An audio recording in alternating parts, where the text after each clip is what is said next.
Hello, hello. It's Joanna Clark with Blissful Baby Sleep Coaching. We are here for our Get Your Life Back. It all starts with sleep, which I do on Thursdays at 2 p.m.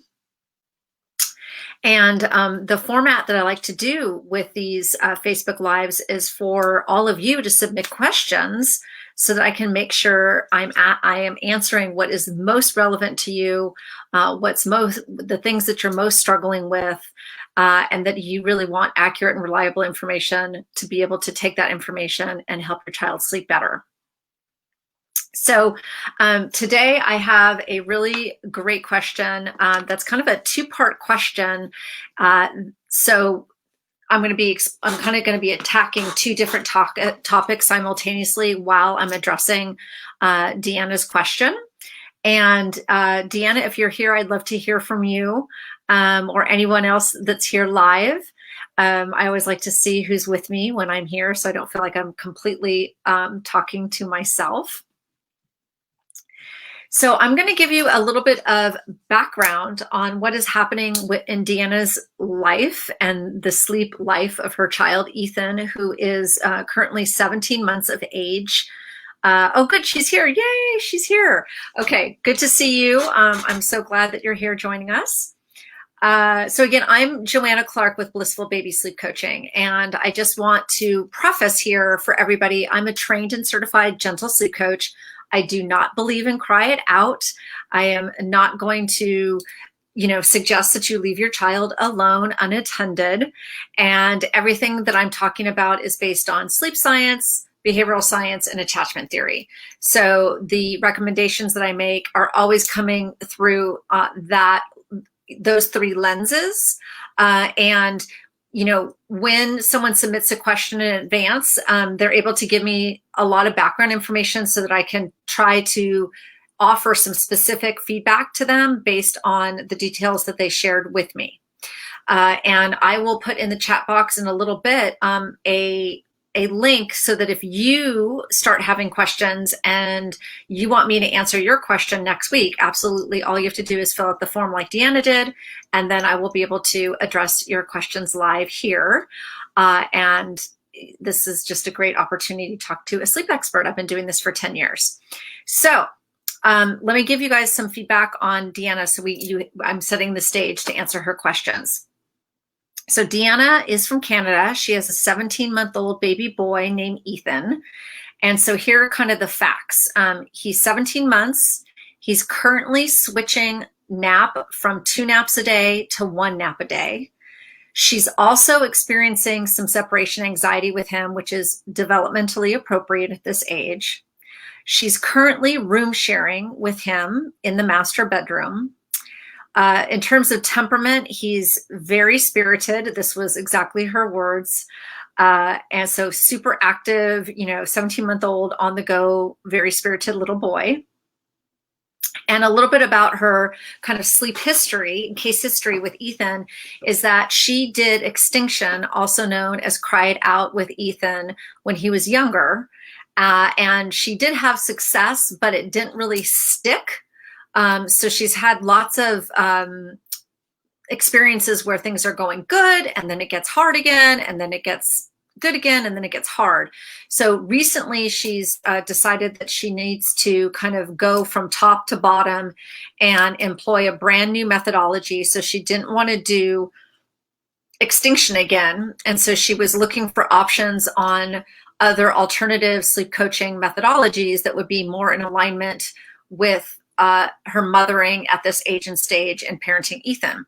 So she decided on something called the Sleep Lady Shuffle, and that terminology was designed, and that methodology was designed by my mentor, Kim West. She wrote the book Goodnight, Sleep Tight, which I will also put the link in there for all of you if you guys want to grab this book. I think of all the books out on the market that are sleeper related, I have them all. By the way, I've read them all. I do love hers the best in terms of just the opportunity for user friendliness as kind of having a sleep Bible. It's divided by age and stage, and then she has a really great index for quick referrals. So anyway, so Deanna decided, you know what? I do not want to do extinction again. I do not want to do cry it out. I didn't really get lasting results, which, by the way, is a very common complaint about doing cry it out and extinction. Sometimes it doesn't stick and last, and parents find themselves in a position during developmental milestones that the child redevelops some sleep crutches, and then they have to go back and clean that up. And sometimes the extinction that they use the first time, if they try it again, it doesn't work, or they don't want to do that experience again. So this is why this is such a great question that Deanna is asking, because she's exactly in that situation. At 17 months, he had some developmental milestones going on. He had some regression. She realized that she wanted to do a different sleep training methodology. She chose Kim West's The Sleep Lady Shuffle. Okay. So that kind of sets the stage for the context of her questions. So, and actually, let me just check in with Deanna. Deanna, did I get that right? Did I get kind of that backstory, like that accumulation of my understanding of what you filled out in the form? Because I want to make sure I'm representing your story correctly, not only to you, but to any of the other individuals that are going to be listening to this now or listening in the future. So I'll let you make a yes or no in the comment if you can. She said, yes, absolutely. I represented the story well. Okay. So here are her questions. She has two questions. Her first question is this, and I'm going to do these, Deanna, in reverse order because I thought it will make more sense when I explain. So her first question is this: I'm having a hard time getting his wake windows right during his 2-to-1 nap transition. Being a high energy kiddo, I know that wake windows are generally on the shorter side, but how do I make sure we aren't getting into an overtired cycle, but also that bedtime isn't too early so that he doesn't wake up even earlier? Currently, he naps for a total of 1.5 to 2 hours a day, and he is sleeping at night somewhere between 9.5 to 10.5 hours a night. So excellent info here. So let me address this question about her, again, the 2-to-1 nap transition. When does that happen? That happens somewhere between 15 and 18 months of age. A child will start to make the nap transition from 2 naps a day down to 1 nap a day. This is not an easy transition at all. And Deanna has been working on this for a while, and it has proven to be a difficult transition. And I believe I've even done a Facebook Live on kind of the 2-to-1 nap transition. So let me give you some data points on what is age appropriate at 17 months so that we can have that as a reference point of where you are now and where you want to be when you finally make that nap transition to 1 nap a day. So typically for a 17, 18-month-old, it is appropriate, and our end goal is to have 11.25 hours of nighttime sleep. And typically for daytime nap, you would have 1 nap that is 2 to 2.5 hours long. And if we add up the nighttime sleep expectation plus the daytime sleep expectation, that would mean that in a 24-hour cycle, your child would typically be getting 13.5 hours of sleep in a 24-hour period. So the first thing that I want to mention to Deanna is that she mentioned that right now, Ethan on bad days is only getting 1.5 hours, and on good days, he's getting 2. So my first recommendation, Mom, is we need to try to do something to try to get that, definitely make that more of like a 2-hour nap per day, because he's not necessarily making up for that with his nighttime sleep, because he's currently only doing 9.5 to 10.5 hours, where we're really aiming for as close to 11.25 hours per night. The other thing I want to let you know is that when you're doing this 2-to-1 nap transition, this transition can take anywhere as long as 2 weeks to 6 weeks for the child to make that transition. And all the time during this transition, children are cranky.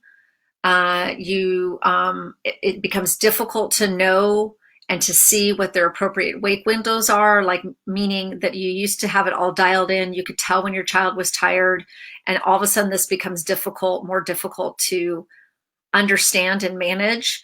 And so what we have to kind of do during this period is we have to use three things. We have to use the clock. We have to use kind of like the Academy of Pediatrics sleep expectations. And we also have to use what we've come to know as their sleep cues. And so for Deanna, what she's going to want to do is she's going to want to say, okay, I know that I need to try to get possibly a longer nap. And I also know that because he's not taking, on the days that he's not taking a longer nap, I need to get him to bed earlier. So during that 2-to-1 nap transition, typically bedtime will come a lot earlier than you expect. At this age, from the time they wake up from their afternoon nap to the time they're dead asleep in their crib without any sleep crutches, that time frame typically is somewhere between 4 and 5 hours after afternoon nap. And in the past, when Ethan was doing 2 naps a day, she probably knew very clearly what his sleep window was from afternoon nap to bedtime. But because the nap length is getting shorter, and because he's only down to 1 nap, it's getting more difficult for her to see, is this child best to be in the crib at the 4-hour mark? Is this child best to be in the crib at the 4.5-hour mark? I don't really know. So this is where you're going to have to use 3 things and start experimenting. Use the clock, use the sleep cues, and use that perceived interval, and try to see if his actual sleep window has changed. Meaning he might only be able to last 4 hours from the time he wakes up from his afternoon nap to the time he's asleep. Okay, so oftentimes when people look at wake windows, they get a little bit confused that means that that's when the child should be in the crib. But in fact, what a wake window is that the child is asleep within that wakefulness window.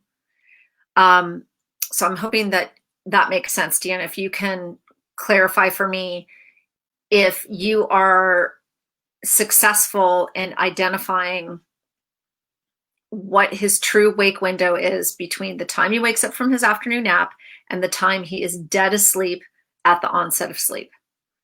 That's the number you're looking for.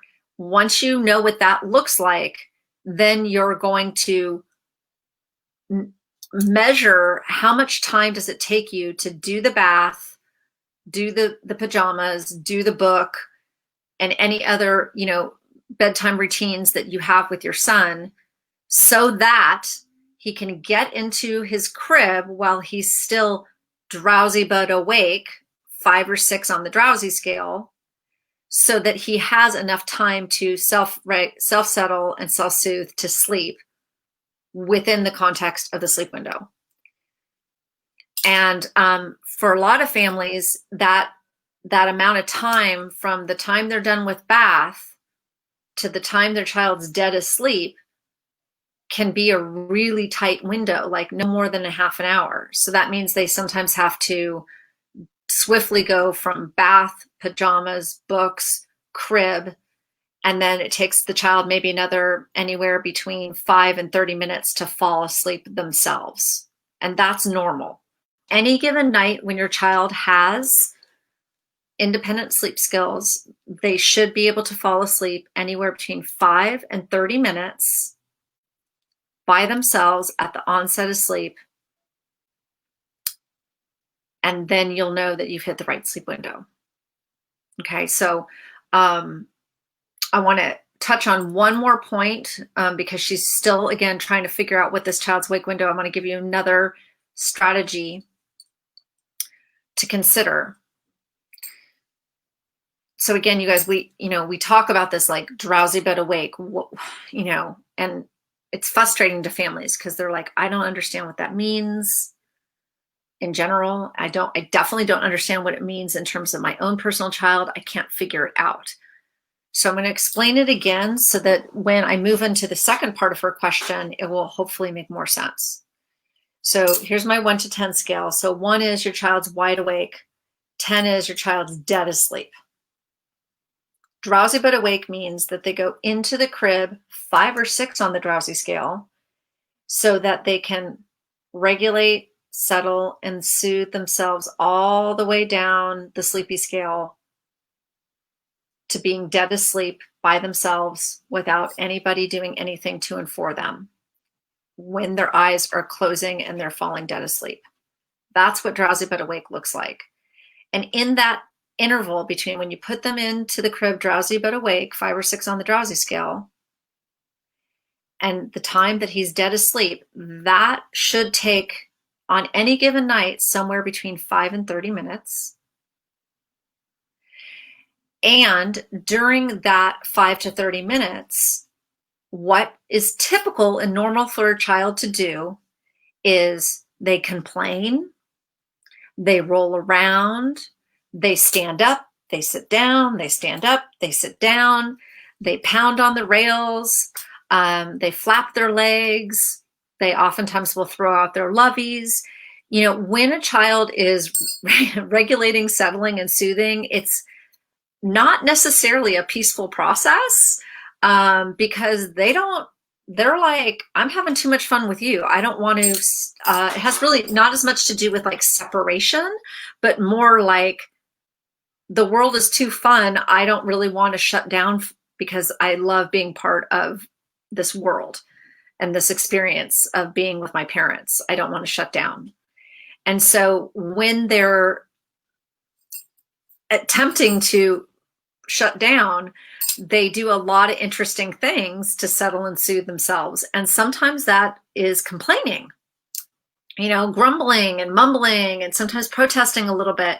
And you'll typically see something where like they kind of get really mad and then they calm down and they start, you know, using their lovey or something. And then they get really mad again and then they calm down for a little bit and then they get mad again and they calm down. And on any given night, sometimes they might only do that for 5 minutes and sometimes they'll do it for a full 30. And that is normal and appropriate. So I don't want families to have this misperception that every night's going to be super peaceful, especially if you have a high-spirited 17-month-old that's in a nap transition and is also experiencing some separation anxiety. He's going to grumble and mumble about the fact that he does not want to shut down. He's a high-spirited, like, woohoo, I want to stay with you, okay? So she says here, his cues are very vague, so it makes it tricky. I've been sticking to around the 4 to 4.5 wake window between last nap and bedtime. Okay, good. So mom, you just got to start like narrowing that in and experimenting, because some kids, like literally 5 or 10 minutes can make all the difference in the world in their success to be able to fall asleep easier. Okay. All right, so I think I've explained everything about her question about the 2 to 1 nap transition, what she should be looking for, what she's aiming to do, why she might be getting into some sticky spots, and how it's all about the details and the nuance, and that she might need to just start experimenting with what does he look like if I have him in the crib, you know, before the 4-hour mark. What does it look like if I have him in the crib exactly at the 4-hour mark? What if I have him in the crib at the 4-hour and 15-minute mark? Like, you need to experiment. And when you experiment, you don't want to do one day this and one day that and one day that. You have to kind of say, okay, for the next 3 days, I'm going to see if I put him in the crib at 3 hours and 45 minutes, if he will fall asleep within 15 minutes to have his wake window be exactly around 4 hours. And then she'll give it 3 days or so to gather some data on that to determine if that is his correct wake window. And then if she's like, well, maybe that was too early, maybe he was too awake. Okay, fine. So now put him in the crib at the 4-hour window and then kind of look at your clock and time. How long did it take him to go to sleep? What time did he actually fall asleep? And what was he doing in that interval period when he was attempting to, remember, drowsy but awake, move himself down the sleepy scale? Okay, and again, I'm talking about a child that has already been sleep trained, that does not have any sleep crutches, and is capable of doing independent sleep by himself, and who's doing a 2-to-1 nap transition and the finesse that's needed to make that successful. Okay, so let me answer her second question, because they are related. The second question is this. My son previously went to sleep on his own without me being in the room. I think he's having some separation anxiety at sleep time now, so I started implementing the shuffle. That's the Sleep Lady Shuffle I referred to earlier. I'm nearing the point where I am to completely leave the room. When he can't see me, he gets very upset. How do I make that step of me not being seen and not have him completely melt down? Once he meltdowns, it makes it even harder for him to go to sleep. Okay, so this is such a great question, Deanna. Okay, so basically, for those of you that don't know the shuffle is a sleep coaching methodology by Kim West, and essentially it allows a parent to be in the room while the child's learning how to regulate, settle, and soothe. You start off by the crib, and then about every 3 days you move to a different location, doing less and less touching, less and less talking along the way. So it's like you're slowly weaning any sleep crutches, but you're also giving the child the verbal assurance and also the assurance that they can see you. And so it's a very effective tool. And she's at kind of like the last parts of being in the room, where her next big move is probably going to be either going outside the door with the door ajar so that he can still see or sense you nearby, meaning the door might be ajar and you might have, your feet in within view, or you might have the door ajar and he can hear some ambient noise from the household, so he knows that you're there. Okay. This can also be true for families that are at the stage where they've moved past the stage of being kind of door ajar with just their feet to then getting to the real point where you close the door and they do it 100% without anybody in the room. And what she's saying is that she's either had the experience or she's fearful that when she moves out of the room that he's going to protest a lot, and that then it's going to kind of ruin the whole thing. Okay, so let's explain something about getting stuck in the room. This is really important. So there's this really fine line of hitting this last stage. And if you are in the room and the child peacefully goes to sleep, and it's easy for you, you don't have to stay in there very long, that when you physically leave the room, he doesn't wake up or double check that you're there, then staying in the room a little bit longer, meaning not rushing to get to close the door and move out of the room completely, is not such a bad thing. Because when a child is in separation anxiety, which is where she is developmentally, again, that happens, separation anxiety pops up again between 12 months and 18 months. So Ethan is 17 months. And so she said she's really in separation anxiety right now. When they are truly in separation anxiety, you are going to see it during the day. It's not going to just show up at night. So that would be one thing I'd want you to get really clear on, Deanna, is he demonstrating separation anxiety during the day as well as the night at bedtime, or is it only happening at bedtime? Because if the separation anxiety is only happening at bedtime, then we know it's not truly separation anxiety. It's more of him saying, I don't want this party to end. I don't want to shut down. That's a very different energy and requires a very different approach that you will have. Okay, so if you could maybe in the chat let me know, is he truly in separation anxiety because that's where he is developmentally and you're seeing that during the day? Or is this more of an energy that he's a spirited child and he doesn't like to have the day end? Because that will help me give you advice on which way to go. Okay. I'm going to assume right now that it's for reals, that he is, yes. So she's saying both during the day and night. Okay. So I'm going to answer her question like this. I'm going to assume he's totally in the separation anxiety mode, which is developmentally appropriate at his age. And what can we do to support a child to have healthy sleep habits while also being in separation anxiety? Okay. So the thing that I would recommend, Deanna, is that you don't have to rush to get out of the room right now. Now this is really, you got to really listen to me on this one, because this is, again, you're going to have to monitor yourself. She's at the last stage of her sleep late shuffle, where she, at this page, what should happen is you should still be in the room, but I don't want you in direct view. I want you in the room where maybe he can only see your legs, or he can only see the back of your head, or something like that. I don't want direct eye contact. I don't want you close enough that he can reach for you. I don't want him close enough where he can look at you and start throwing his lovey at you to get your attention. That if you were to stay in the room to give him that assurance, that it's not assurance and engagement. So there shouldn't be any talking. There shouldn't be any touching. There should just be you slightly in view, where he can smell you, he can sense you, and he can see you.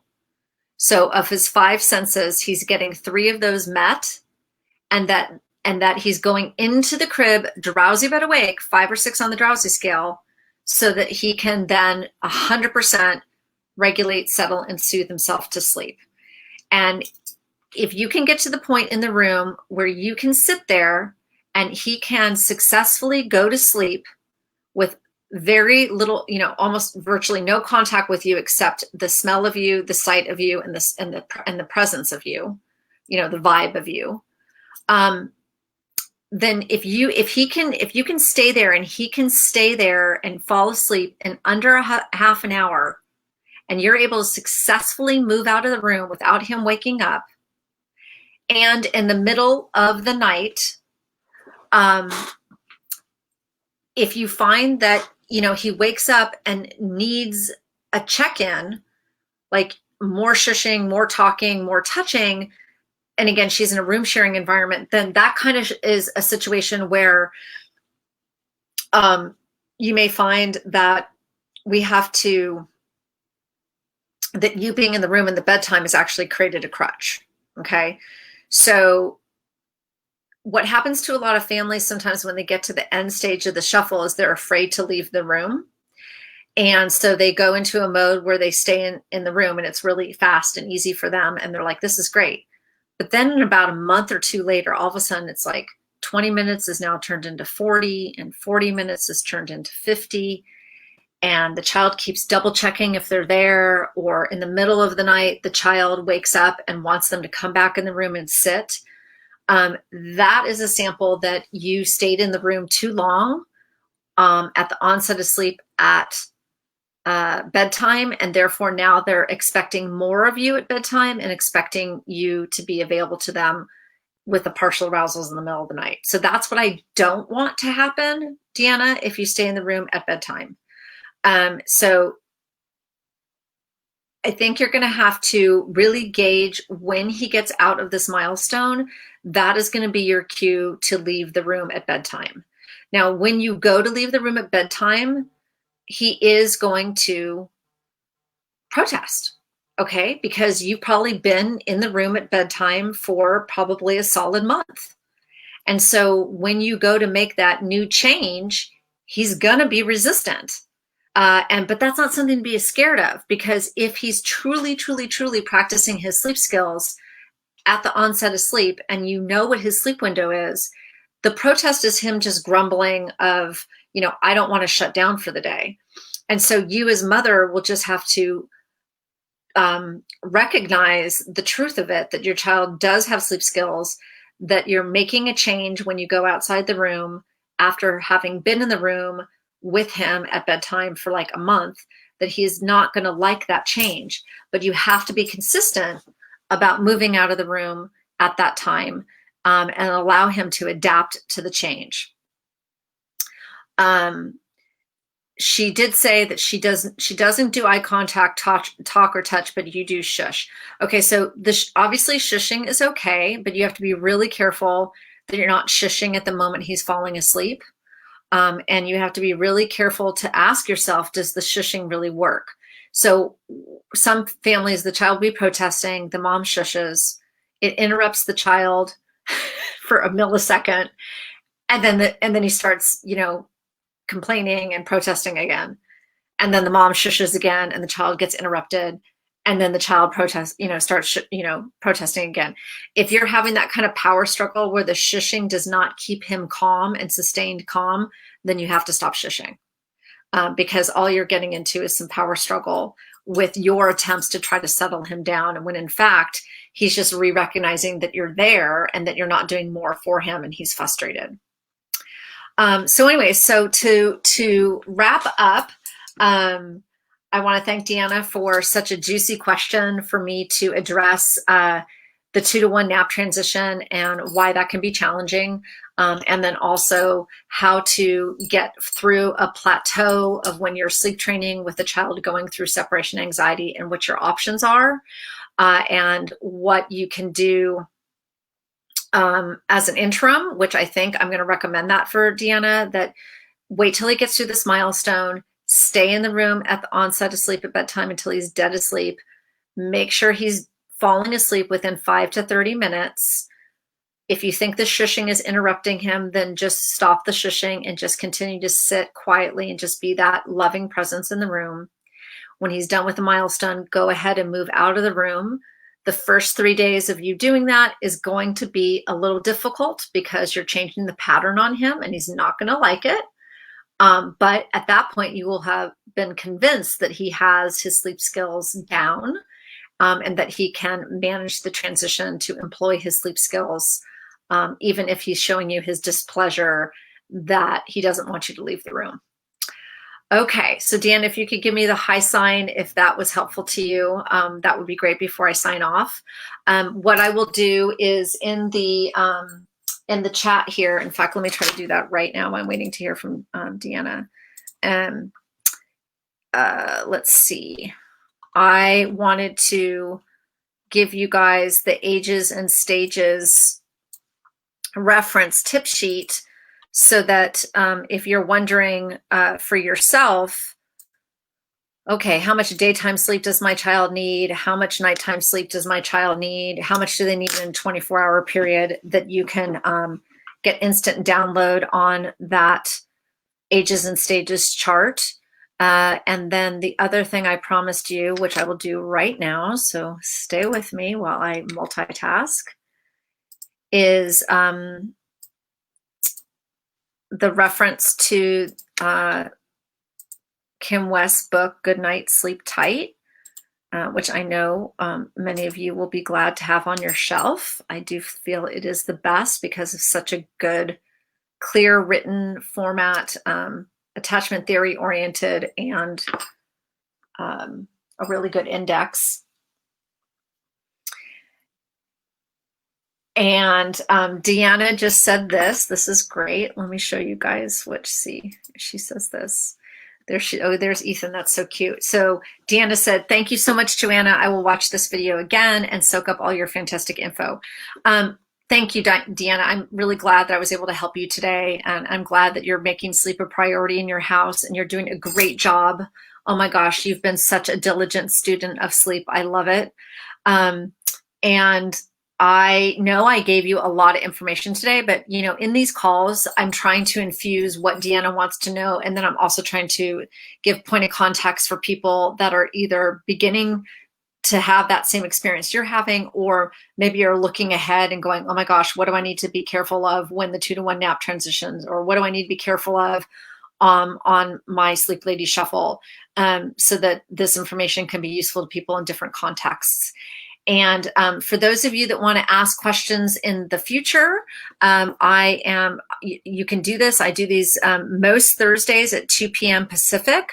I love answering your questions. I love helping moms. I don't want any mom living in a sleep-deprived haze. I want all moms to get good sleep. And in order to make that happen, we have to help the babies get good sleep. So again, if you guys want to submit questions in advance,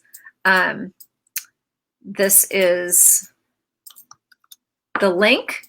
Those of you that are watching this on the replay, if you have any questions that you want to add in the chat box, all you have to do is put in hashtag replay, and I'll know that that was a question from you on a replay, and I'll go back in and answer it for you. So thank you so much, everybody. Have a fantastic rest of your day and weekend, and be safe. Okay, bye. Let's see, hold on 1 second. I've got an error, so I want to put back in there for you guys the Good Night Sleep Tight link. It's saying that it's not loading correctly. So I'll try this one more time, and if not, I will add it later. So let's see if that works.